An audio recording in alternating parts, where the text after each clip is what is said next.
رمضان کا آخری عشرہ چل رہا تھا جب یہ عجیب واقعہ پیش آیا۔ اس رات مسجد الحرام میں زیادہ رش نہیں تھا، لیکن توقع تھی کہ شدید رش ہونے والا ہے۔ ہم وضو کر کے آئے تو مسجد کا صحن نظر نہیں آ رہا تھا، ہر طرف لوگ ہی لوگ تھے۔ میں اس طرف کو چل پڑی جس صحن سے خانہ کعبہ کا دیدار ہوتا تھا۔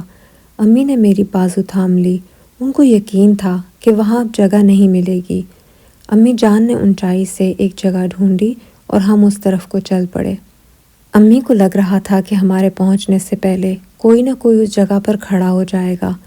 اتنے رش کے باوجود وہ 2 لوگوں کے لیے جگہ خالی ہی رہی، جبکہ وہاں قالین کی صف بھی بچھی ہوئی تھی۔ امی بہت شکر کر رہی تھیں کہ کتنی اچھی جگہ دے دی ہے اللہ تعالیٰ نے، اور کتنی بڑی سعادت کی رات ہے۔ امی کو شکر کرتے دیکھ کر مجھے بھی اطمینان ہو گیا کہ اچھی جگہ مل گئی ہے۔ امی نے بتایا کہ ہماری نماز بہت لمبی ہے، عشاء، تراویح اور شبینہ۔ جماعت کھڑی ہونے لگی تو میں نے ابو کی دی ہوئی نصیحتوں کو اپنے ذہن میں دہرایا۔ ہاتھ کدھر باندھنے ہیں، رکوع کیسے کرنا ہے، سب چیزوں کی اہمیت اپنی جگہ، پر سب سے زیادہ زور دیا تھا ابو جان نے سجدے پر۔ ہاتھ دائیں بائیں چہرے کی سیدھ میں رکھنے ہیں، چہرے کا کون سا حصہ زمین پر لازمی لگا ہو۔ یہ سب باتیں میرے ذہن میں چل رہی تھیں۔ نماز شروع ہوئی۔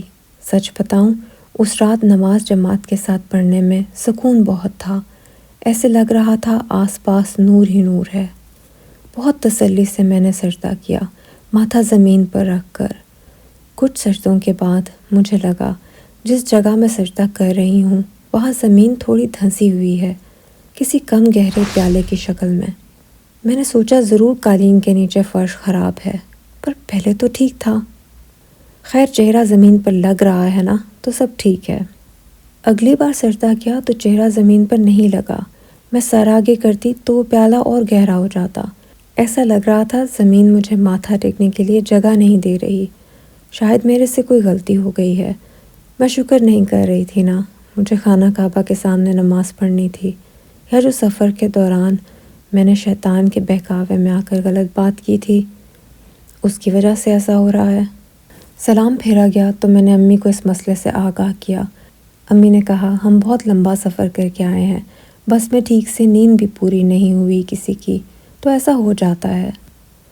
میں نے ان سے پوچھا کہ آپ کے ساتھ بھی ایسا ہو رہا ہے، تو امی نے کہا نہیں۔ میں نے ان سے کہا میں اتنی اچھی جگہ ملنے پر شکر نہیں کر رہی تھی، شاید اس لیے میرے ساتھ ایسا ہو رہا ہے۔ امی نے کہا تو بیٹے شکر تو کرنا چاہیے تھا نا، اب کر لو۔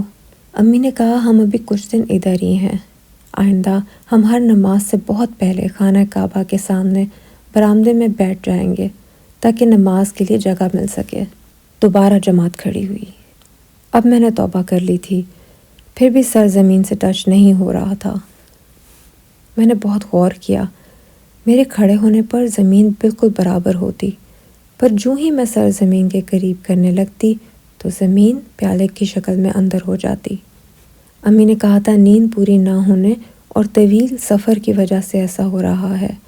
شاید میرے چہرے کے سینسز کام نہیں کر رہے، پر ہاتھوں کے کام کر رہے ہیں۔ تو میں ایسا کروں گی کہ ہاتھ وہاں رکھوں گی جہاں میں نے سجدہ کرنا ہے، پھر ہاتھ پر سر ٹکا کر ہاتھ نکال لوں گی۔ میں نے سجدے کی جگہ پر ہاتھ رکھنا چاہا تو وہاں پر ہاتھ نہیں لگا، پھر سے زمین اندر دھستی جا رہی تھی۔ میں نے پھر سے زمین پر سر رکھے بغیر ہی سجدہ کیا۔ میں نے سوچا یہ پیالہ آخر کتنا گہرا ہو سکتا ہے؟ ایک بار اگر ہاتھ ڈال کر اس کی گہرائی کا اندازہ کر لوں تو سر آگے کرنا آسان ہو جائے گا۔ اس بار میں نے پیالے میں ہاتھ ڈال کر دیکھا، میرا پورا ہاتھ آگے چلا گیا، پر زمین کو نہیں لگا۔ میں نے پھر سے سر زمین پر لگائے بغیر ہی سجدہ کیا۔ مجھے آج بھی یاد ہے، تراویح کی نماز تھی، 2 رکعتوں کی جماعت ہو رہی تھی۔ میں ہر بار ایک نیا منصوبہ بناتی سجدہ کرنے کا، اور ہر بار ہی ناکام رہتی۔ پھر میں نے سوچا اس بار بازو ڈال کر دیکھتی ہوں، آخر کتنا گہرا ہو سکتا ہے؟ بازو سے زیادہ گہرا تو نہیں ہو سکتا۔ میں نے اس پیالے میں بازو ڈالی تو کوہنی تک بازو اندر چلی گئی۔ میں نے ہاتھ گھما کے دیکھا تو ہاتھ کسی چیز کو نہیں ٹکرایا۔ میں نے سوچا تھوڑا اور بازو کو اندر ڈالوں تو ضرور زمین کو ہاتھ لگ جائے گا۔ میری بازو کندھے تک اندر چلی گئی پر زمین کو نہیں ٹکرائی۔ اب وہ پیالہ گہرے گڑھے کی طرح لگ رہا تھا۔ میں اتنی خوفزدہ ہو گئی کہ کھڑی ہو گئی۔ سب لوگ ابھی سجدے میں تھے۔ میں پھر سے سجدے میں چلی گئی اور بغیر سر زمین پہ رکھے سجدہ کیا۔ میں ساتھ ساتھ اس گڑھے کی طرح دیکھ رہی تھی جو اب پہلے سے بھی زیادہ گہرا دکھائی دے رہا تھا۔ اس گڑھے میں گھپ اندھیرا تھا۔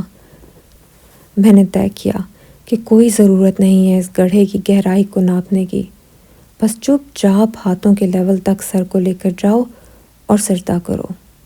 اس کی گہرائی کو ناپتے ناپتے میں خود ہی کہیں اس میں نہ چلی جاؤں۔ وہ گڑھا صرف تب دکھائی دیتا جب میں سجدہ کرنے لگتی۔ اتنا اندھیرا ہونے کے باوجود اس کی وسعت اب بہت بڑھ گئی تھی اور صاف محسوس ہو رہی تھی۔ اس کی وسعت ایسے ہو گئی تھی جیسے زمین اور آسمان کی ہو۔ میں کس کی وسعت کو ناپنے چلی تھی؟ پھر اس اندھیرے میں کچھ ستارے چمکتے نظر آئے۔ اگلی بار اور غور سے دیکھا تو وہ آسمان تھا اور اب آسمان پر ڈھیروں ستارے تھے، پر چاند نہیں تھا۔ میں نے غور کیا، آسمان تو اس وسعت میں اوپر کی طرف تھا، پر نیچے زمین پر کیا ہے؟ نیچے دیکھا تو خانہ کعبہ تھا اور مسجد کا صحن چاندنی سے پر نور تھا، جبکہ آسمان پر چاند نہیں تھا اور زمین پر لوگ نہیں تھے۔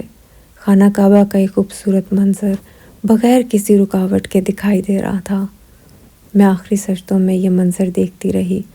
نماز ختم ہوئی تو امی کو پتہ نہیں کیا ہوا۔ انہوں نے مجھ سے کہا کہ میں قافلے والوں سے بات کرتی ہوں، کچھ دیر رکیں، میں تمہیں خانہ کعبہ دکھا لاؤں۔ میں نے امی سے کہا کوئی بات نہیں، ابھی رہنے دیں۔ میں مطمئن ہو گئی تھی۔ اب سوچتی ہوں کتنی عجیب بات ہے، مسجد کی طرف جاتے ہوئے راستے میں زار و قطار ہو رہی تھی کہ نماز پڑھوں گی تو سجدہ کرتے ہوئے خانہ کعبہ دکھائی نہیں دے گا، پر اللہ کی مرضی یہ تھی کہ مجھے صرف سجدہ کرتے ہوئے ہی خانہ کعبہ دکھائی دیا۔ اس کے بعد وہاں ہوتے ہوئے ہم نے ہر نماز خانہ کعبہ کے سامنے ہی ادا کی۔ بس امی نے مجھے حجر اسود نہیں دیکھنے دیا۔ امی نے کہا جب رش کم ہوگا ہم تب جائیں گے، ورنہ بچے رش کی وجہ سے لوگوں کے نیچے آ جاتے ہیں۔ میرا پہلے بڑا بھائی پھر چھوٹا بھائی بار بار حجر اسود کو بوسہ دے آئے۔ میں نے امی سے کہا اب تو جانے دیں، اب تو چھوٹے چھوٹے بچے بھی ہو کے آ رہے ہیں۔ امی نے کہا چاہے سب دیکھ آئیں، تم نے نہیں جانا جب تک رش کم نہ ہو جائے۔ تم یہاں بیٹھ کے دیکھتی رہو، جو ہی رش کم ہوگا میں تمہیں لے جاؤں گی۔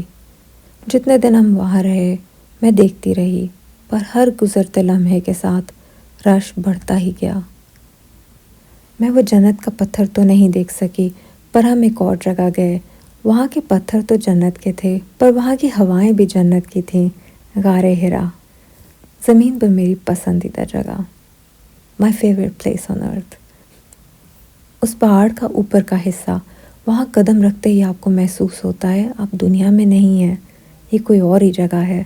مجھے آج بھی یاد ہے وہاں زمین پر ایک پتھر تھا محراب کی شکل کا، اس پر سب باری باری 2 نفل پڑھ رہے تھے۔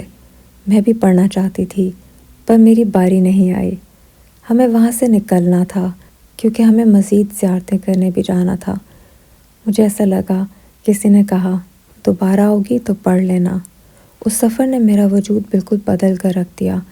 شیطان جو بات بتا رہا تھا وہ غلط نہیں تھی، پر شیطان نے آدھی بات بتائی۔ اس نے بتایا ہی نہیں کہ اس سفر کے بعد میرا اللہ تعالیٰ پر توکل کتنا بڑھ جائے گا۔ میں اپنے آپ کو اور باقی انسانوں کو معمولی سمجھنا شروع کر دوں گی۔ مجھ پر سے یہ راز کھل جائے گا اور مجھے صاف دکھائی دے گا کہ اصل طاقت صرف اللہ کے پاس ہے۔ حضرت ابراہیم علیہ السلام بالکل ٹھیک کرتے تھے، جو شیطان کو دیکھتے ہی کنکریاں مارتے تھے۔ اس کی بات کبھی نہیں سننی چاہیے۔ وہ نقصان کی چیز کے آپ کو فائدے بتائے گا اور فائدے کی بات میں آپ کو نقصان کی خبر دے گا۔ ہم واپس کویت پہنچے تو میں ہر چیز پر غور و فکر کرنے لگی۔ ہم ایک فارم ہاؤس پر گئے۔ وہاں کھجور کے درختوں کو دیکھ کر مجھے یہی نظر آ رہا تھا کہ اللہ تعالیٰ کی بنائی ہوئی چیزیں کتنی خوبصورت ہیں۔ وہاں شدید گرمی پڑی، AC کے سامنے بھی سب کو پسینے آ رہے تھے۔ جس فیملی کے گھر ہم کویت میں ٹھہرے ہوئے تھے، امی نے ان کے بچوں کو ساتھ لیا اور ہمیں قریبی سمندر کے کنارے پیدل لے گئیں۔ وہاں جا کے تازہ ہوا میں کچھ سکون ملا۔ اس دن وہاں کنارے پہ سپیاں کافی تھیں، زیادہ تر اس طرح کی تھیں جن میں سے موتی نکل سکتا ہے۔ امی نے سب بچوں سے کہا کہ سپیوں کو کھول کر دیکھیں، شاید کسی میں سے موتی نکل آئے۔ سب بچے خوشی خوشی اس کام میں لگ گئے۔ میں ایک جگہ کھڑی رہی، میں نے ایک بھی سپی نہیں کھولی۔ مجھے اس ایکٹیویٹی میں کوئی دلچسپی نہیں ہو رہی تھی، مجھے وہ بیکار کا کام لگ رہا تھا۔ میں ایک ہی جگہ ساکن کھڑی ہو کر سمندر کی لہروں کی خوبصورتی دیکھتی رہی۔ میں دیکھ رہی تھی کہ کتنی وسعت ہے اس منظر میں۔ میں نے سمندر کے کنارے پر دور دور تک نظر دوڑا کر دیکھا، ہمارے علاوہ وہاں اور کوئی نہیں تھا۔ میں نے پارکنگ کی طرف بھی دیکھا، کسی انسان کا نام و نشان نہیں تھا۔ مجھے حیرت ہوئی کہ سب لوگ انڈورز میں بیٹھے ہیں AC چلا کے، حالانکہ باہر موسم گھروں سے بہتر ہے۔ مجھے اکیلا کھڑا دیکھ کر امی میرے پاس آئیں۔ انہوں نے کہا، آسیہ تم بھی آؤ، باقی بچوں کے ساتھ موتی ڈھونڈو۔ پتہ نہیں کیوں میں اپنی جگہ پر کھڑی رہی، میرا بالکل من نہیں ہو رہا تھا اس کام کے لیے۔ امی کچھ دور سے بار بار میری طرف دیکھ رہی تھیں اور میں بار بار سمندر کی وسعتوں پر غور کر رہی تھی۔ امی میرے قریب آئیں، انہوں نے کہا، صرف ایک سپی کھول کر دیکھ لو، تم بہت لکی ہو، مجھے یقین ہے تم جو سپی کھولو گی اس میں سے موتی نکلے گا۔ چھوٹے ہوتے تم جو چاکلیٹ کھولتی تھی اس میں سے بیسٹ سرپرائز گفٹ نکلتا تھا۔ مجھے حیرت ہوئی کہ امی کو کیوں ایسا لگتا ہے۔ مجھے تو لگتا ہے میں جو سپی کھولوں گی اس میں موتی نہیں ہوگا۔ صرف امی کو خوش کرنے کے لیے میں نے اپنے پاؤں کے پاس پڑی اکلوتی سپی اٹھائی۔ امی دوڑتی ہوئی میرے پاس آ کر کھڑی ہو گئیں، جیسے وہ سپی کھلتے ہوئے موتی دیکھنے کا منظر مس نہیں کرنا چاہتی تھیں۔ میں نے سپی کھولی تو اس میں ہلکے سبز رنگ کا گند تھا۔ مجھے دیکھتے ہی کراہت آئی۔ میں نے کہا، یخ۔ میں نے دل میں سوچا، میرا تو پہلے ہی من نہیں ہو رہا تھا سپی کھولنے کا۔ میں نے کراہت کے باوجود سپی کو بڑے دھیان سے پکڑا ہوا تھا۔ امی نے اپنے دونوں ہاتھوں سے میرے ساتھ سپی کو پکڑا اور کہنے لگی، اس میں موتی بن رہا ہے، مجھے یقین تھا تم جو سپی کھولو گی اس میں ضرور کچھ نہ کچھ نکلے گا۔ میں نے حیرت سے امی کی طرف دیکھا کہ وہ ابھی بھی اپنی بات پر قائم ہے۔ ان کو کتنا یقین ہے۔ اتنے میں ہم سے کچھ 5 قدم کے فاصلے پر ایک عربی آدمی نے سپی کی طرف اشارہ کرتے ہوئے امی سے عربی میں کچھ کہا۔ وہ آدمی مسکرا رہا تھا۔ امی نے بڑی سنجیدگی سے اس کی بات کا جواب دیا۔ جس ہاتھ سے اس نے اشارہ کیا تھا اس کلائی میں اس نے سلور رنگ کی گھڑی پہنی ہوئی تھی۔ وہ اتنا تیار ہوا تھا جیسے کسی دعوت پہ آیا ہو۔ اس نے ہلکے نیلے رنگ کا پریس ہوا عربی داشا پہنا ہوا تھا۔ میں نے امی سے پوچھا، اس نے کیا کہا ہے؟ امی نے کہا، وہ کہہ رہا تھا کہ جب کوئی بچہ سپی کھولے اور موتی بن رہا ہو تو یہ موتی نکلنے سے زیادہ اچھا سائن ہے۔ میں نے امی سے پوچھا، آپ نے کیا جواب دیا؟ امی نے بتایا کہ انہوں نے کہا، مجھے پتہ ہے۔ میں نے امی سے کہا، پر اس کو کیسے پتہ کہ ہماری سپی میں سے کیا نکلا ہے؟ وہ تو سامنے سے گزر رہا تھا۔ امی نے کہا، اس نے ہماری بات سن لی ہوگی۔ میں نے کہا، مگر ہم اردو میں بول رہے تھے۔ امی نے کہا، ہم انگریزی بول رہے ہوں گے۔ میں نے کہا، نہیں، ہم اردو بول رہے تھے۔ امی نے کہا، بہت سے عربیوں کو اردو آتی ہے، یہاں تمہیں نہیں پتہ۔ میں امی سے بات کرتے ہوئے بار بار اس آدمی کی طرف دیکھ رہی تھی۔ وہ باقی بچوں کے پاس سے گزرتے ہوئے ان کی طرف مسکرا کر دیکھ رہا تھا۔ میں نے امی سے کہا، وہ آدمی سمندر کے کنارے اتنا تیار ہو کر آیا ہے، اس نے گھڑی بھی پہنی ہوئی تھی۔ امی نے کہا، وہ یہاں کسی دعوت پہ آیا ہوگا۔